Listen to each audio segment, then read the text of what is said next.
ليه دايما بنحس ان حياتنا متكعبلة؟ ليه رغم اننا بنعمل كل اللي علينا بنلاقي المشاكل بتجيلنا من تحت تقاطيع الارض؟ عارفين، اوقات كتير ما بيكونش في اللي بنعمله، السر بيكون في اللي بنقوله. النهاردة أنا جاية أتكلم معاكي في موضوع حساس حبتين، بس لو أول مرة بتشوفيني أنا هالة، ودي قناة هالة من السعادة اللي بتخرجنا من مود الزعل لمود السعادة والروقان. وما تنسيش تحطي اللايك وتشتركي عشان تنضمي لعيلتنا الصغيرة، ويلا بينا نكمل موضوعنا. وزي ما قلتلك إن الموضوع ده حساس شوية، بس هريح بالك وحطي القاعدة دي في دماغك، خبي شوية تعيشي مرتاحة. وتعالي أقولك ليه لازم حياتك تبقى كتاب مقفول، وإزاي تحمي بيتك وخصوصياتك من غير ما تخسري الناس ولا تكسري الأصول قدامهم. وأول حاجة احنا بنقع فيها كلنا كستات وهي فخ الفضفضة الزايدة، لأن بطبيعتنا بنحب الحكاوي والفضفضة، لأن الفضفضة دي بتحسسك إن هي بتشيل من عليكي حمل وعبء. بس في فرق أو شعرة صغيرة جدا بين الفضفضة وبين كشف المستور. والغلط هنا إنك لما بتيجي تتكلمي عن جوزك مثلا، أو عن المشاكل اللي بينك وبينه، أو عن عن فرصة شغل، أو عن فرصة نجاح في شغلك، أو عن أولادك وخصوصياتهم، الغلط هنا انك مش بتتكلمي وبس، لا ده كمان ممكن تكوني بتتكلمي مع الشخص الغلط. يعني انت مش بتتكلمي وخلاص، لا ده انت كمان بتتكلمي مش مع الشخص اللي انت المفروض تكوني واثقة فيه، لا ده انت ساعات كمان بتتكلمي وفضفضتك بتطلع مع الناس الغلط وفي الوقت الغلط. طب عندك تفسير تقوليلي انت ليه بتحكي اصلا؟ هقولك انا ساعات بحكي عشان بحس ان انا صح، او عشان اثبت اني صح، او علشان اشتكي، او مثلا بتكلم وبحكي من كتر الضغوط والحاجات اللي مزعلاني ومضايقاني، او مفكرة ان اللي قدامه ممكن يكون عنده الحل. طب وبعدين؟ طب ايه النتيجة؟ عارفة النتيجة هتكون ايه؟ ان الكلمة اللي خرجت من طرف لسانك دي مش هتدخل تاني، ودي اكبر غلطة. والناس للأسف اللي اتكلمتي معاهم حتى لو قريبين منك مش دايما شايفين الصورة كاملة، وبياخدوا حتة كده من حكايتك ويبنوا عليها أحكام كبيرة، وممكن كمان يدوكي رأي يهد حياتك ويدمر بيتك. طب الحل ايه يا هالة دلوقتي؟ الحل قبل ما تحكي اي مشكلة مثلا حصلت في بيتك استني 24 ساعة. لو لسه حاسة انك لسه عايزة تتكلمي وتحكي، فكري الاول، هل الشخص اللي انت هتحكي له ده هو فعلا ممكن يحللك المشكلة، ولا هيشيل منك، ولا هيزود نارك، وممكن يقولك كلمة تخليكي تشعللي اكتر. ركزي قبل ما تتكلمي. الخطوة التانية واسمعيها كويس قوي وركزي فيها، ما ينفعش تحكي كل حاجة وكل تفاصيلك قدام اهل جوزك، وده مش قلة اصل ولا قلة قيمة ليهم، ولا عداوة منك برضو، ولا برضو معناها انك وحشة، ولا برضو انك عاوزة تقطعي صلة رحم ليهم، لا خالص. ده معناه انك ست ذكية وواعية وبتحمي بيتك، لان ممكن تفضلي دايما في مشاكل مع اهل زوجك بسبب الكلام الكتير قدامهم عن خصوصياتك، عن حاجة حلوة في حياتك، عن حاجة وحشة في حياتك. وهنا بقى هقولك على حاجة كده من باب العلم بالشيء. حطي دايما في بالك ان اهل جوزك دول هم عيلة واهل جوزك، ومهما كانت علاقتك بيهم حلوة برضو في منطقة كده محظورة لازم تخلي بالك منها وتحطي تحتيها 1000 خط. وبالنسبة للخلافات اللي بينك وبين زوجك، اوعي اوعي تحكي عنها معاهم، مش لسمح الله ان هم وحشين، ولا مش ان هم بيحبوكي ولا اي حاجة، لا ممكن يكونوا ناس كويسة جدا وبيحبوكي قوي وكل حاجة، بس ممكن الكلمة دي تطلع منك في وقت خلاف تفضل في ذهنهم طول العمر. وممكن كمان انت وزوجك تتصالحوا في ثانية وهم يفضلوا فاكرين الكلمة دي.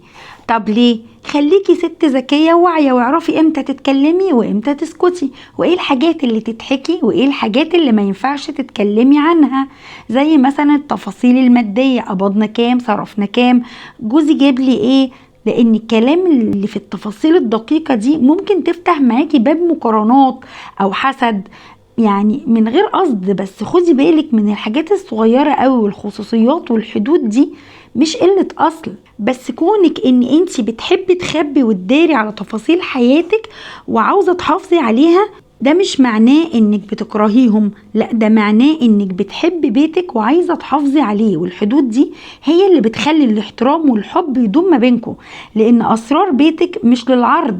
وعلشان كده هقولك على 5 خطوط حمر في حياتك لازم تقف عند باب بيتك بين ال4 حيطان بتوعك. اولهم علاقتك الخاصة بجوزك، ما ينفعش اي كلام فيها، لا شكوى ولا مدح. تاني حاجة حياتكم وخططكم المستقبلية، استعينوا على قضاء حوائجكم بالكتمان، مش لازم الكل يعرف انكم ناويين تشتروا حاجة في بيتكم او هتسافروا المكان الفلاني او هتجددي حاجة في بيتك. اي حاجة تخص الكلام ده ممنوع تماما تتكلمي فيها، غير لما الموضوع يتم. اشتريتي الحاجة الفلانية ابقي قولي، سافرتي المكان الفلاني ابقي احكي، وهكذا. الخطة الثالثة أسرارك المادية، ما تشتكيش لأي حد، ولا تشتكي الفقر ولا تظهري الغنى. لو اشتكيتي الفقر هيشمتوا، ولو ظهرتي الغنى هيحسدوا، لأن الفلوس والرزق دول من أخطر الحاجات فعلا اللي الواحد ممكن يتكلم فيها ويتنقر عين.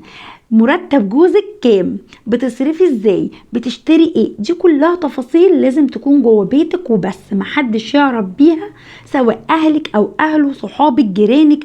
مش قلة اصل منك ولا وحاشة، لا، بس ده ان انا بداري على حياتي، بداري على شمعتي علشان تقيد، ودي حاجة مش وحشة. رابع خط احمر وهي نقاط ضعفك وعيوب جوزك اللي انت متقبلاها.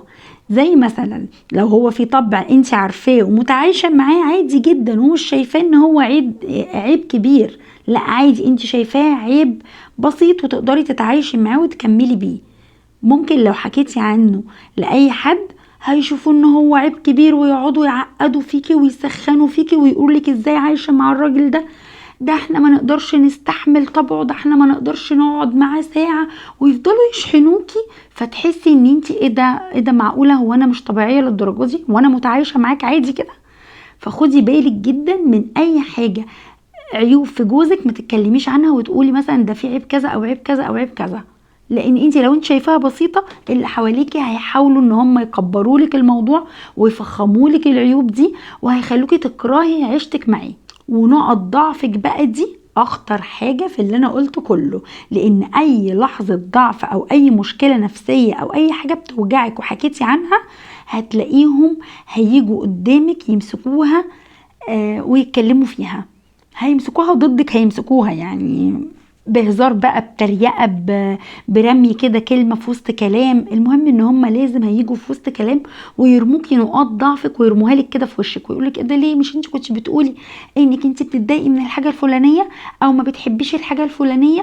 او لو حتى ما قالوهاش بالكلام هيعملوها فعل، حتى لو مش بقصد، لا هيعملوها مباشر بدون قصد، بقصد. فخدي بالك من نقطة انك يكون عندك نقطة ضعف وتحكي فيها لأي حد ايا كان هو مين بقى، قريب بعيد قريب جار صديق اخت اخ، اي حد. تكلميش عن نقاط ضعفك ولا على العيوب اللي في جوزك. خامس حاجة وهي مشاكل ولادك السلوكية والدراسية، حاولي بقدر المستطاع تحافظي على برستيج ولادك قدام الناس، ما تخليش سيرتهم تبقى للقعدة.